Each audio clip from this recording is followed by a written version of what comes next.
All right, well, we're going to get started as people continue to join. Welcome to today's webinar, Environmental Justice and Civic Action. This is our final webinar of our three-part webinar series. Thank you for taking the time to attend today.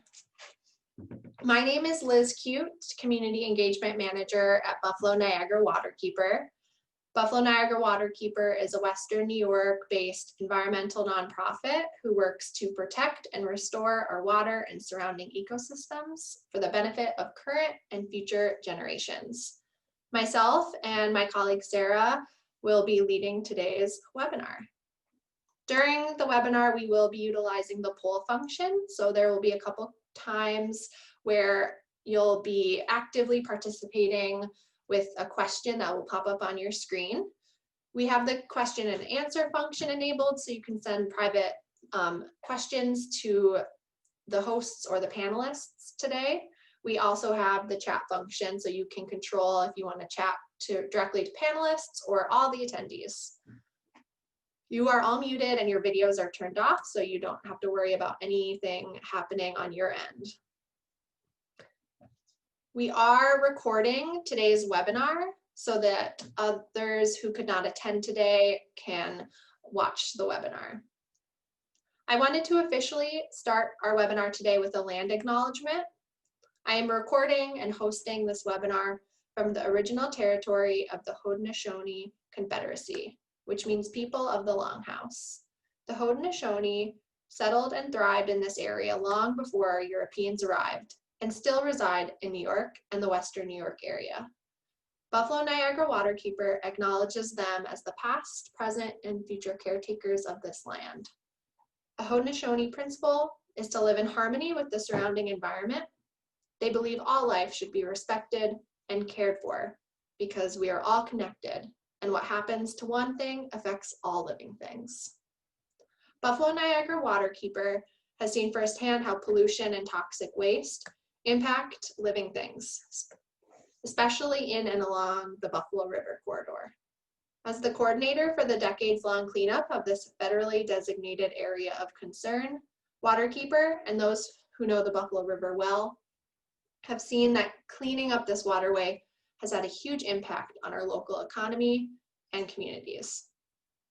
So before we get started with our presentation, we're going to do a few poll questions to get to know our audience a little bit better. So you'll see a question pop up on your screen asking if you are a student, a teacher, a community member, maybe a nonprofit professional, or maybe you fit into some other type of category. So we'll give everyone a few seconds to vote, and then we'll see what our makeup of our audience is. All right, give it a few more seconds. All right, let's see what we have here. We have a good spread of students and just community members that are interested, so that's great. Thank you all for joining us. We have one more poll question before we get going here. Because we are discussing civic action, have you engaged in civic action before? Yes, no, and maybe you're not sure what that really means. And if so, you'll definitely have a better idea with today's webinar.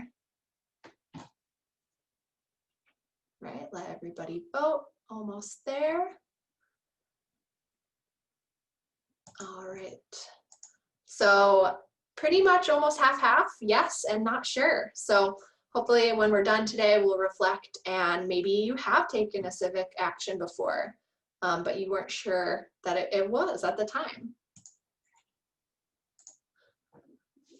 All right, so for today's webinar, let's look at our agenda right now. So today we are going to recap what environmental justice is, do a brief overview of the environmental justice laws and how they affect you, and we'll go into how grassroots efforts support environmental justice and how to get involved. We will be hearing from guest speakers from the Western New York Youth Climate Council, and we'll also showcase some resources that are available for teachers and students from the National Wildlife Federation at the end of our presentation.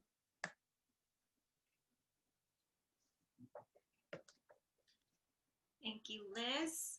So, hi everyone. I was helping Liz on the first webinar on environmental justice. So we're just going to do a quick recap and look at a 2-minute video, and then we'll hop into the presentation.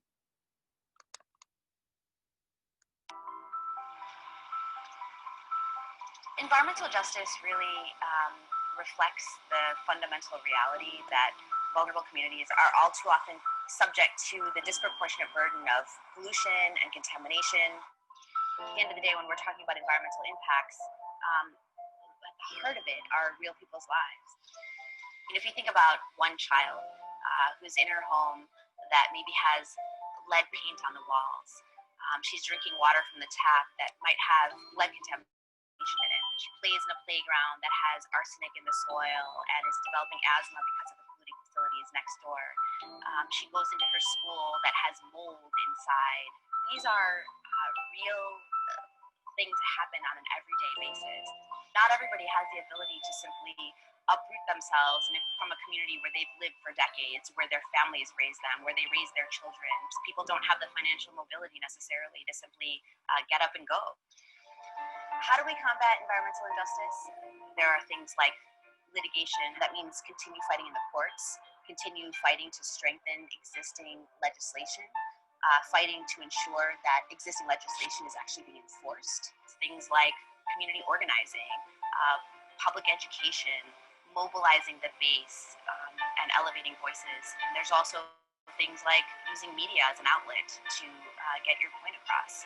In today's day and age, especially with this administration, I think there are an enormous amount of hurdles in how to address environmental injustices. But the reality is we have to keep fighting. Great gains do not occur overnight. They take sometimes decades. I truly believe that environmental... Okay.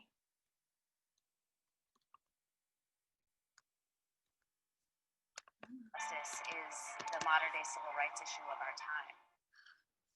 Come on, computer.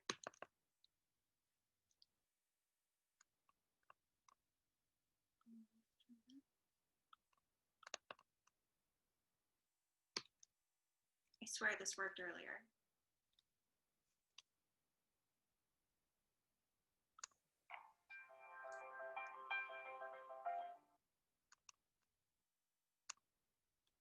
I'm stuck in the video.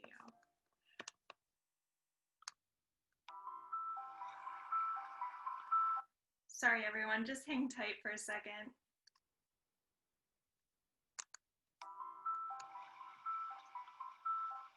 Liz, do you have any suggestions?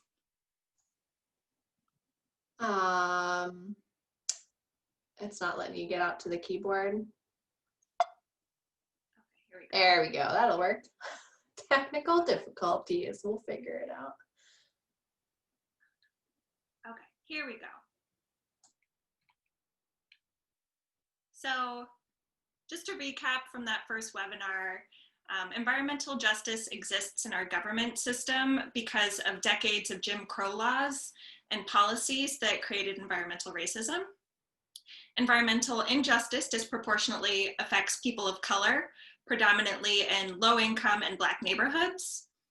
And environmental justice is not just a bunch of activists screaming about dirty water or toxic waste. It's based in federal law. So today, environmental justice is sought through a combination of existing laws and through choices and actions that we take in our everyday lives. So here we have stopping environmental injustice broken into legal tools and grassroots organizing.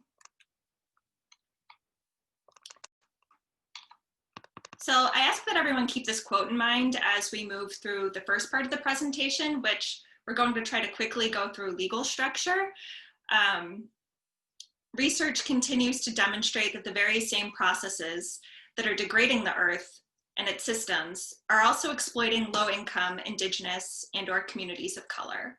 So that's kind of that tie between the environmental and the social component. also from the first webinar. This is the EPA definition of environmental justice. And we mentioned in the first webinar that we'd be doing a deeper dive into some of these environmental laws. So environmental justice is really comprised of a set of environmental laws and also a set of civil rights and social justice laws.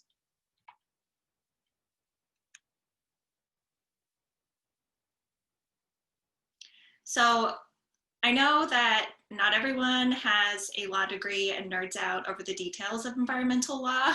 So we made a quick cheat sheet to hopefully sort of breeze through these. And as you can see, the government loves acronyms, and that's usually the way that these laws are identified. So the Clean Air Act and the Clean Water Act, these are some of the most commonly known, and they essentially create limits on the amounts and type of pollution the industry can create. So they were invented to keep people safe. That is their main purpose. The next two I would pair together, it's the Resource Conservation and Recovery Act, often called RCRA, and the next one is Superfund, or people normally refer to it as Superfund. It has a bunch of words that its technical name is CERCLA. But RCRA really defines and creates a framework for managing hazardous waste and solid waste. And it works in the same way the Clean Air Act and the Clean Water Act do, where Superfund is federal funding provided to clean up hazardous waste sites that are really bad. So it's like after the mess has already been made, maybe it's been abandoned at a closed down factory, Superfund comes in and helps clean those up. So RCRA is looking forward, keeping everyone safe, and Superfund is looking backward. And then the last one is different than all the other laws. It applies to all of the other laws. NEPA was created in 1969, and it was enacted by Congress in order to have federal agencies evaluate the environmental consequences of any actions that they take. And there's also a state version of this that people might be familiar with, the State Environmental Quality Review, and we call it SEQR, obviously by the acronym.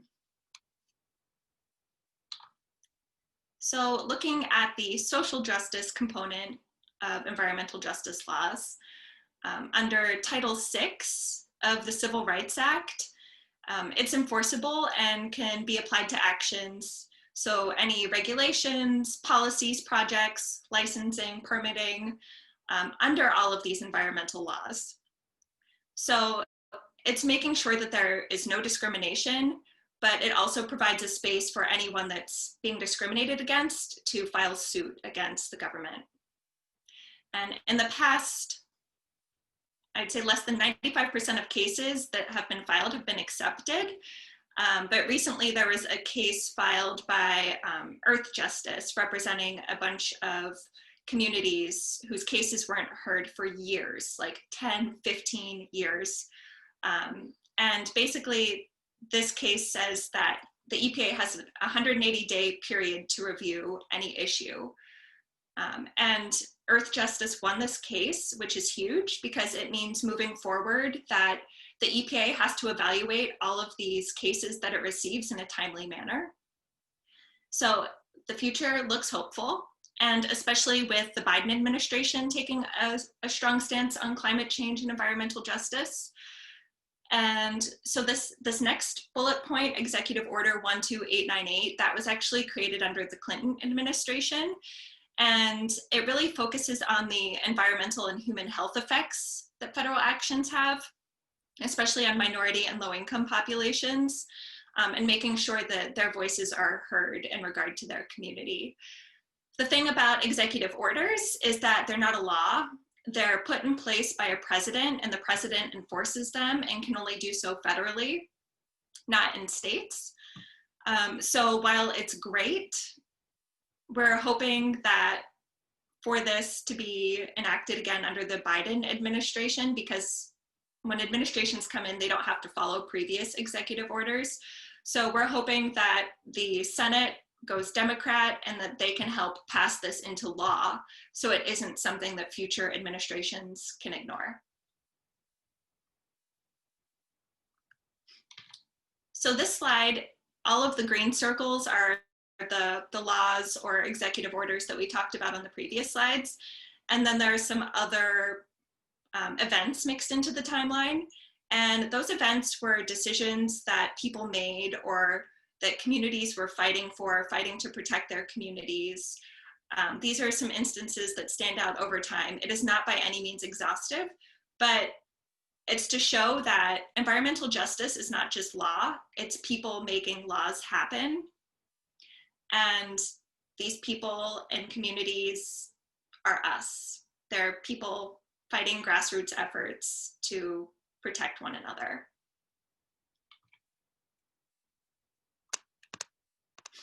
So how do these laws affect me?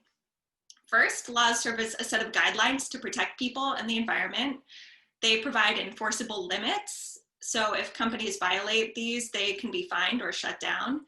And communities can file lawsuits as a result of the laws and regulations. So one local example of how this all played out was with Tonawanda Coke, which I'm sure many of you have heard of at this point. And it is was a manufacturing company in Tonawanda, New York. And in 2009, it was raided by the EPA and the New York State DEC.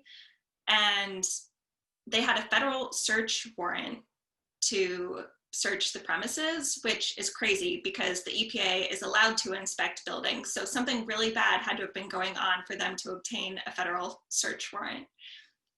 But the case was ruled in 2013 that Tonawanda Coke was breaking 14 federal laws, some under the Clean Air Act and some under RCRA. And the company was fined $12.5 million. They had 5 years probation, and they had to pay an additional $12 million for future health and environmental studies as a result of their actions. So the enforcement here was possible because of the standards set under environmental laws to protect people. And if you remember in our first presentation, if you were there, Emily from Clean Air Coalition spoke about Tonawanda Coke. And it's a really great example because Clean Air Coalition organized around that to ensure that Tonawanda Coke was held responsible. So they wrote to and met with officials. They held protests in front of Tonawanda Coke. They called government agencies, and they really played a huge role in Tonawanda Coke being prosecuted. So it was really the grassroots efforts of Clean Air Coalition and members and people in the community that helped hold them accountable. So now I'm going to stop ranting about the legal side of things and pass it over to Liz to talk about the fun part, grassroots efforts. Thanks, Sarah. So for this, we're going to be discussing what is grassroots. And before we do that, I wanted to hear from our attendees. So I just put in a link in the chat. If everyone could click that link, it will bring you to a website that will allow us to generate a word cloud. So I am going to give everyone time to respond to that, and I'm going to change the screen so that we can see our responses.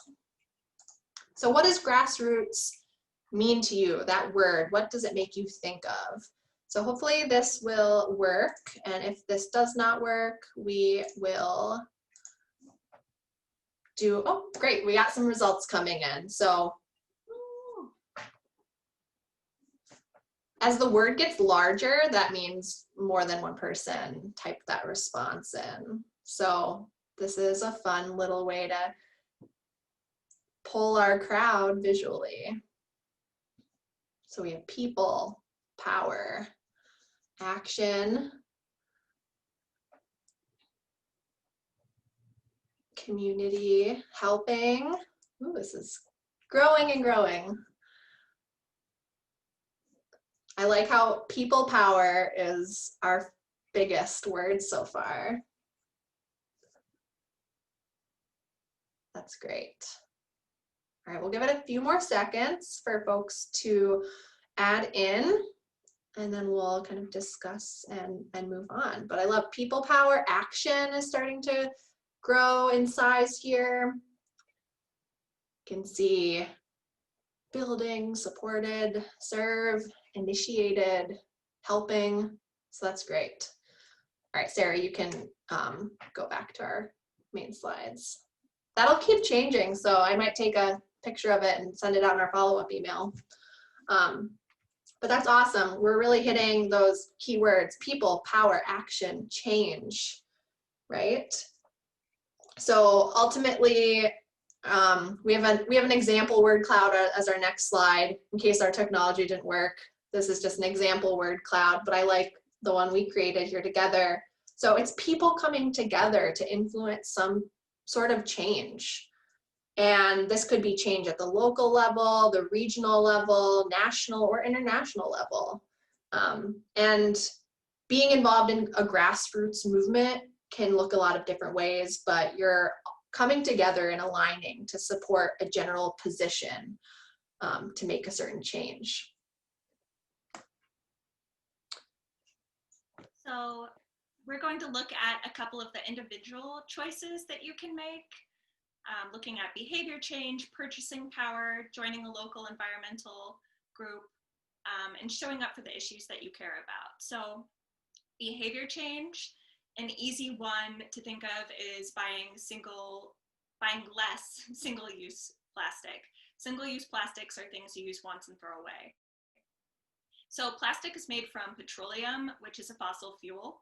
So if we use less plastic, then there is less of a demand for fossil fuels, and we also have cleaner air. And also by replacing single-use plastic with reusable materials, like a glass jar, for example, you're sending less things to landfill, so you're helping keep the earth cleaner. The second point is purchasing power. So this is basically deciding what products are worth buying and thinking about how they're manufactured. So what are the practices for the company that are selling these products? Are they environmentally conscious? How do they treat their employees? You can also think about where your products are coming from and who's benefiting from your business. Is there a local business that you can purchase from? It helps support your community, and it also means less pollution from things shipping from the other side of the world. You can join a local environmental group. So for this, I'd suggest if there's an issue that you really care about, try to find a group that aligns with that. And if you aren't able to find one, feel free to reach out to us at Buffalo Niagara Waterkeeper. We're more than happy to point you in the right direction. And finally, stay informed on environmental justice issues that you care about. You can show up for town meetings and voice your concerns. You can write a comment letter when project work is being done, and we'll go into this all a little more in a bit. But as soon as you start taking outward action to influence others, anything from writing a letter or joining a group or joining a protest, you become an activist. So anyone can be an activist. And activism is when you are taking action to create social or political change. So this slide is highlighting some of the many young climate activists from around the world. All of these people are younger than 19. 19 is the oldest. And they're doing things like organizing protests in New York City. They're advocating for clean water rights. The one boy is planting a tree for every goal that he scores in a soccer game. Another is a hip hop artist, and he's using his art to embrace his indigenous roots and reimagining a future for his generation. And many of these kids have spoken with their presidents or high-ranking officials, or they've presented to the United Nations. So Liz will be sending out a list of these at the end. And last but not least, on the right side is a young activist, Mari Kopney, and she's connected to us through the Great Lakes. She's on Lake Michigan. And she's going to tell you a little bit about her efforts. Avengers, baby! My name is Mari Company. I'm 10 years old. I live in Flint, Michigan, and you may know me as Little Miss Flint.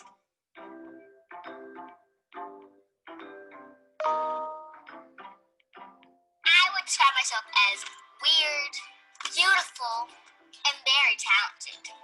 I started becoming an activist when I was 4 to 5.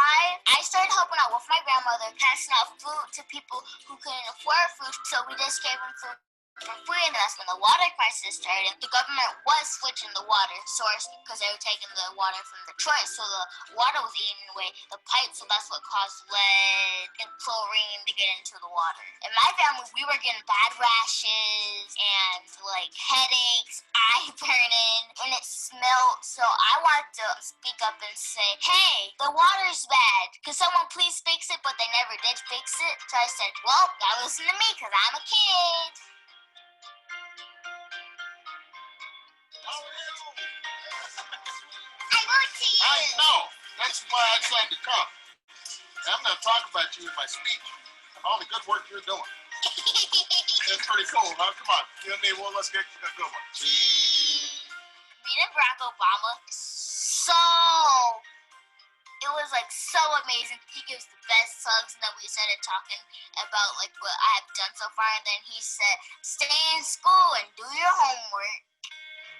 Tomorrow we're passing out 75 pallets of water to the Flint community. How much water is it? 150 gallons! The government stopped paying for our water, so now people have to buy it. So we decided that we should just give them water for water distribution, so now they can just get free water. I have a huge team that helped me put this together. If I was a superhero, my superpower. All right. And we'll send the link to that video and our first video in our follow-up email as well. Where are they? That video is awesome. She's a spunky activist, and it shows you that it doesn't matter your age, and it shows the power of youth voice. So we are going to turn it over to hear from a local example of youth activism, and we're going to hear from the Western New York Youth Climate Council. So we have Emily and Daniel here, and I'll pass it over to them. Thank you, Liz and Sarah. And I'm really excited to be here with Daniel Piscati today. My name is Emily Dyat. I use she, her pronouns. I am very grateful to be one of the only co-organizer who's an adult working with a group of students who lead the Western New York Youth Climate Council, whose mission is really to create a livable future for everyone here in Western New York. It's great that you guys are talking about the definitions of all of these terms that we're learning how to weave in this new narrative of the environmental justice movement. I've been referring to it as climate justice movement, where I know some people might define them a little differently, but to me, really, it's the intersection of racial, economic, and ecological justice, and how we can really address all of those things simultaneously. And I think about my grassroots career, and it really began with Buffalo Niagara Waterkeeper. So super excited to be here today. I also see another YCC member on board, so you know who you are. Hello. And yeah, so we're here to talk about our campaign to declare a climate emergency. If you don't mind going to the next slide, please. So I've been working with this group of students starting, I began at the Western New York Environmental Alliance, where I was leading a Youth and Climate Justice Fellowship, where one of the students there, some of you may know, his name is Ilyas Khan, and we worked together with folks from the Western New York Youth Climate Action Summit to really build a council, a separate group of students that really wanted to work at the local level to make change. This led into several different climate strikes. I'm sure some of you here in the audience have been to them, or I hope you have. Our last in-person one was in September, where the Declare a Climate Emergency campaign really began, and the students began to lead that and build partnerships with folks like Partnership for the Public Good, Buffalo Niagara Waterkeeper as well, and many others. And then obviously after the pandemic occurred, we kind of shifted our gears to organize digitally.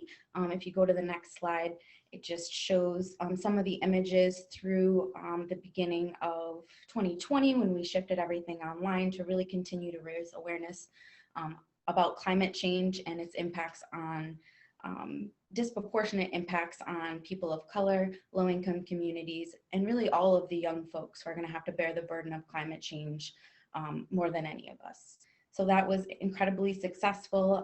We began meeting with council members, which we had started in 2019, and really taking the time for these students to learn how to complete a campaign, how to strategize using the media and various tools. So if you go to the next slide, please. I really, spoiler alert, we passed the climate emergency declaration on October 27th. And I'm actually going to hand it over to Daniel now to talk more about that campaign and what we've been doing since then, and how you can get involved. Yes, hello, my name is Daniel Piscati. I am a co-organizer of the Western New York Youth Climate Council, and I have been involved ever since its beginnings back in March of 2019 at the first climate strike that we held down in the city of Buffalo. I am here to talk about our resolution that we passed in the Common Council of the city of Buffalo in October. It was pretty cool. We got to speak in front of the whole council when they were voting to address it. And this resolution took a lot of work. We spoke with and got support from many local organizations. I believe the number is over 20. We especially got help from Partnership for the Public Good, which helped us immensely. And we talked about how our resolution was important to the city of Buffalo, and we got on their platform for their different supporting organizations that are making a difference in the community. So they helped us immensely.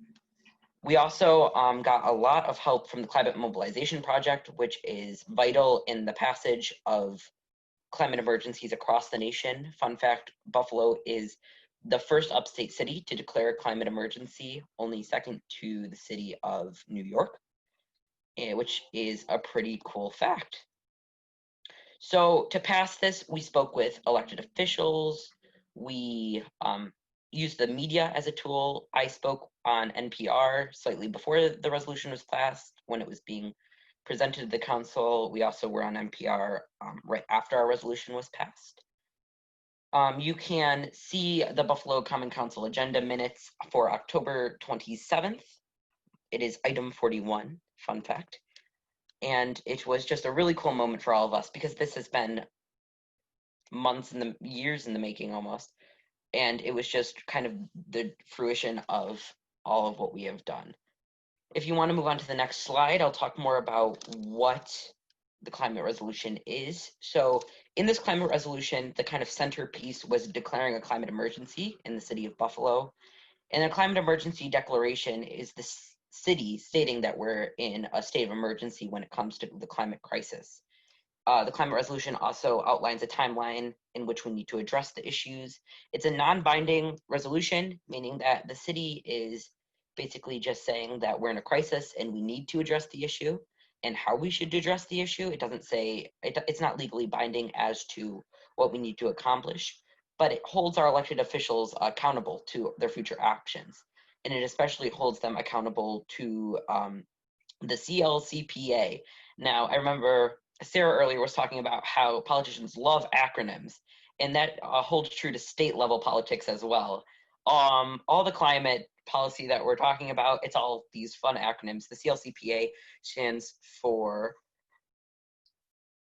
the Climate Legislation and Community Protection Act. That took me a moment, and I don't know why. I'm so used to calling it the CLCPA.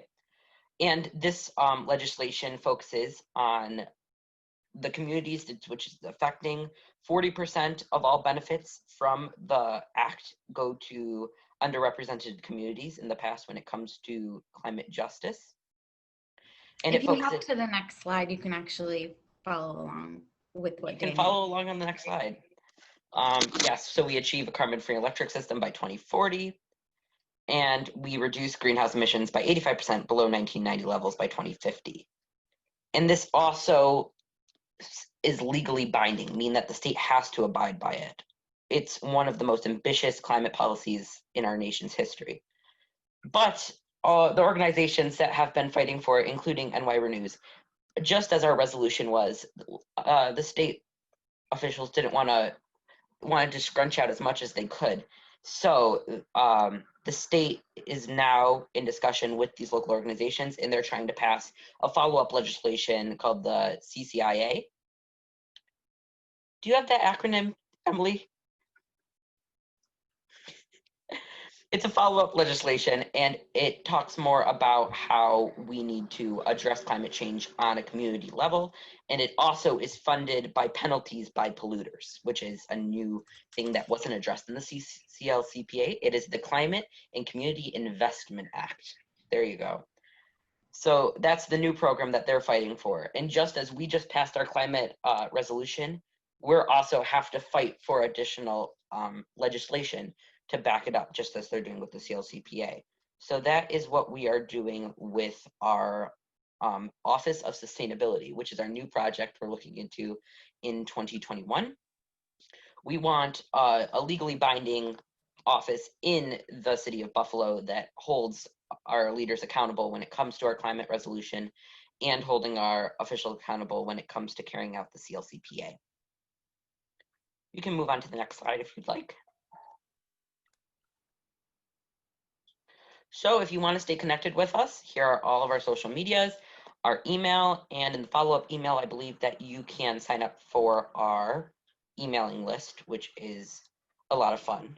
You'll get updated on all of our new campaigns, such as the Office of Sustainability. We also have a climate justice workshop coming up in January and February when it comes to climate justice in our region and state level when it comes to the CLCPA, CCIA, and our regional legislation that we're trying to pass in the city. And we would love for you to join us.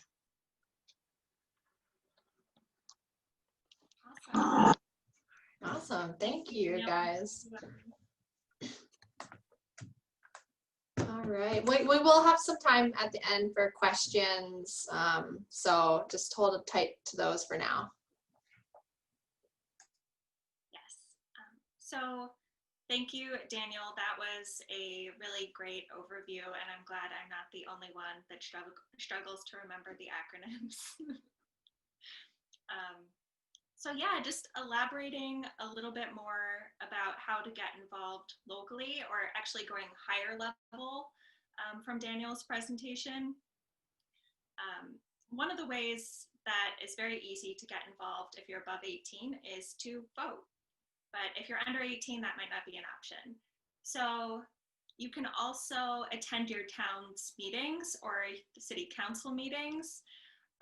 And you can request to have an agenda item added, or you can write comments to them to submit, or you can call and give them your comments.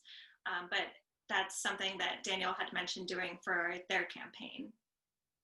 So to find out more about your town's meetings or city council meetings, all you have to do is go to the town or city's website, and they should have like a governments or departments tab, and you can look up when their board and committee meetings are, and you can ask to be added, because a lot of things are digital right now because of COVID, so you'd need a link. But one thing to remember is that elected officials that serve on these boards and committees, they were elected by you, by the people, to represent you.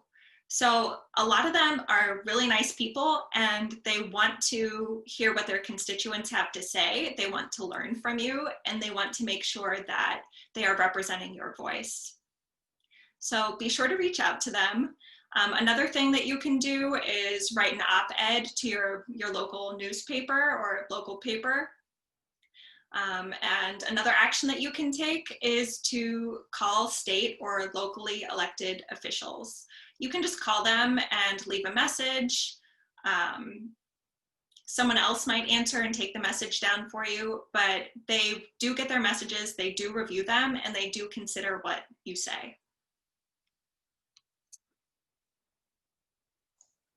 If you are looking to get involved with a local Western New York group on a specific issue, you know, water related, air related, something along those lines, here are just a few examples, which I'll forward some more info on them in our follow-up email.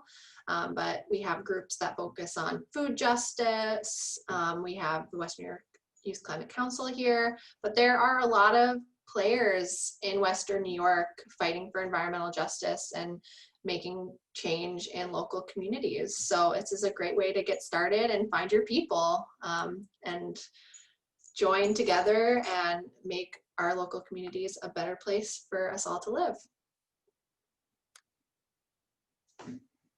So we're not quite to the end of the presentation yet, but it's almost the end of 2021 or 2020, whoops, jumping ahead.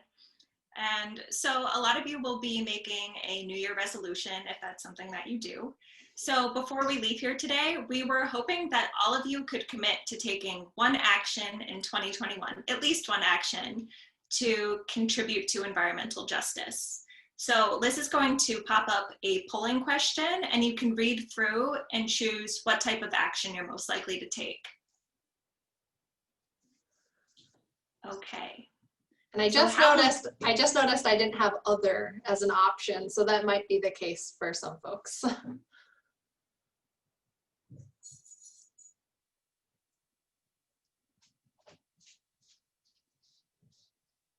So how will you take action to stop environmental injustice or fight for environmental justice? Joining local organizations, speaking with elected officials, going to town meetings, starting with just talking with friends and family, or maybe using your words and writing an op-ed. All right, voting is slowing down. I'll give it just a few more moments here. And I do realize other could be an option. Sorry for excluding that by accident. All right, let's see, we'll share our results here. So a lot of folks are going to raise awareness of an issue with friends and family. You know, we have our holidays coming up. Maybe that's virtual meetings with friends and family, but that's a really great place to start. Working on your speaking skills on an issue. They'll ask you questions. You'll get more familiar with the issue, see how it's, you know, how does this relate to other people that maybe live in a slightly different area or have different views. So that's great. So we're not able to really hold you accountable to this, but keep this in mind as you journey into the next year of you can make change and take action. You can all be activists and fight for justice. All right, so that is our poll question. And I think we are to the point, or Sarah, you want to go to the next slide?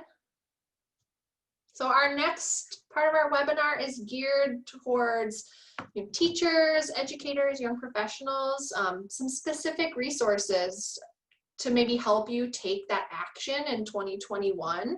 We're going to hear from our partner, National Wildlife Federation, Courtney, who I've been working closely with this year on some of our youth education programming. So take it away, Courtney, to share some of your resources that you have available. Thanks, Liz. Yeah, and we can jump to the next slide, please.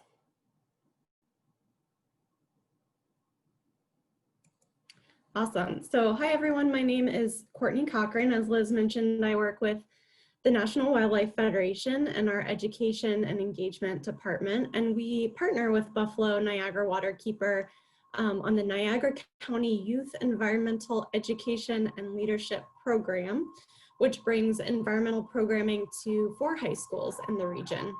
And so I'm joining today just to share a little bit about the National Wildlife Federation EcoLeaders program, which is an online community, and it provides a lot of really great tools and resources for young people who are looking to take action and build their leadership skills and connect with other young leaders across the country who are looking to do the same. So previously in the presentation, we talked about, people power. We saw that in the example from Daniel and Emily, which was awesome. And so that's kind of the goal of EcoLeaders, is to connect folks around the country, even around the world, who are doing projects like these in their communities or at their school, to learn from each other and see examples happening all across the country. So just to give a little background, EcoLeaders was launched in 2014 and really builds off of NWF's long history of environmental education programs. And it's a project-based leadership and career development program, which serves emerging environmental leaders from students in high school and college all the way to recent grads and young professionals. So kind of in the 15 to 30 age range. And it's also a great resource for teachers and student advocates who want to help young people develop their leadership and civic action skills. And I also just want to point out that the online community and the program is completely free to join and participate in. So the main goal of EcoLeaders is to help students and young professionals become leaders for the environment at their schools and in their communities through the experience of determining an issue that they're passionate about, and then helping them figure out how to make an impact by leading in action. So to do that, we provide a whole host of resources to guide folks through this process. Currently, there's over 4,000 members in the online community from all 50 US states, as well as Puerto Rico and Washington, DC, and then a number of countries around the world as well. And so these EcoLeaders represent over 960 educational institutions and nearly 300 organizations. And all these community members are leading diverse actions at their schools and their communities, and even earning recognition for these project-based leadership skills. We have an EcoLeader certification program as part of the online community as well, if you're looking for some recognition to add to a resume or show the skills that you've developed in leading a project. But because EcoLeaders is an online community, by joining, you have the opportunity to connect and learn from thousands of young people across the country who are helping to lead actions at their schools and in their communities. So you can search through projects that they've led to get ideas for your own actions. You can connect directly and message those project leaders directly, or post questions to the community in the forum if you're thinking about taking an action and you want to pick some people's brains who have done similar things in their communities. So if we go to the next slide, please. So in addition to being able to connect directly with online community members, EcoLeaders also has many great resources to help you expand your knowledge just in general of environmental topics and issues through what we call our eco topic pages, as well as tools to help you plan and execute an action through our project planning library, like our project planning template that really helps you map out a project or an action you want to take step by step and think through some of those project steps that are important for creating a successful action. And what makes EcoLeaders unique among other programs is the real focus on project-based leadership and the importance of leadership as a life skill. So another element of the EcoLeaders community is our Career Center, which encourages young people to connect the dots between the skills that they develop in leading actions or projects and how those skills might lend themselves to a career in the future. So there's a lot of great resources in the Career Center to explore environmental careers that you might be interested in and hear from professionals in the field and envision your own career path with a career planning tool that we have available. And then one of our big offerings is our annual Eco Careers virtual conference in the spring. So we'll be hosting our 5th annual Eco Careers conference this coming April, so make a mental note of that. And yeah, that's a really quick snapshot of just what our EcoLeaders program is and how it might be a helpful resource for you as you're thinking about becoming civically engaged and taking actions. Again, it's totally free to join, so I encourage you to check it out. Liz will be sending a link in a follow-up email, and I will drop my contact info in the chat, and feel free to reach out to me directly with any questions. And I hope to see some of you in the community. Thanks, Courtney. Yeah. This is great. So we are wrapping up now. So if you have any questions for any of the speakers today or a question on any of the content that was presented, feel free to pop that in the chat or using the question and answer function so we can try and clarify anything. But we wanted to thank everyone for taking time out of their day to join us and learn more about environmental justice and civic action. So hopefully you all leave with a better idea of civic action, what that is, and how you can be involved and take action, take the next step. So you will be getting a follow-up email in a few minutes after we close down today's webinar with a survey evaluation to take, links to those videos, links to those local environmental organizations, the sign up for the newsletter for the Western New York Youth Climate Council, and some other tidbits as well. For middle and high school students that are attending the webinar today, you'll be entered into a raffle to win that gift card prize. So I will email the winner tomorrow. So thanks for joining even after a day of virtual schooling for most. Myself and Sarah, our contact info is up here on this last slide. You can always reach out to us with any questions or anything like that.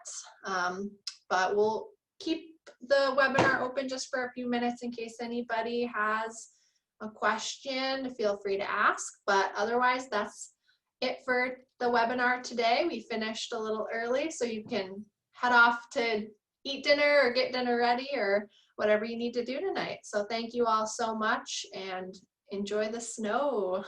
I will.